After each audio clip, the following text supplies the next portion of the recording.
শুধু নিজে থেকে কথা বলা বন্ধ করে দেখো, দেখবে অনেক আপনজন বড় হয়ে যাবে। আসলে কেউ আপন হয় না। যারা তোমার ক্ষতি চায় তাদের আঘাত করবে না, তাদের সামনে একটু হাসি মুখে বাঁচবে। দেখবে তুমি আঘাত করলে যা কষ্ট পেত, ওরা তার থেকেও বেশি কষ্ট পাবে।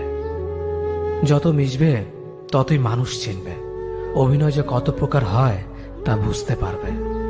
সবাইকে তোমার সত্যতা জানানোর দরকার নেই, যে যা ভাবে তা নিয়ে সমালোচনা করতে দাও। বেঈমান মানুষগুলো কখনো অপরিচিত মানুষ হয় না, খুব কাছের মানুষগুলোই বেঈমান হয়। পাতা ঝরার আগে পাতার রং বদলে যায়, আর মানুষ বদলানোর আগে কথা বলার ধরন বদলে যায়। মন কখনো ভাঙে না, যেটা ভাঙে সেটা হলো বিশ্বাস। কেউ যদি তোমার সাথে কথা বলা বন্ধ করে দেয়, তাহলে বুঝে নিও তোমার পিছনে তারা তোমার নিন্দা করা শুরু করে দিয়েছে।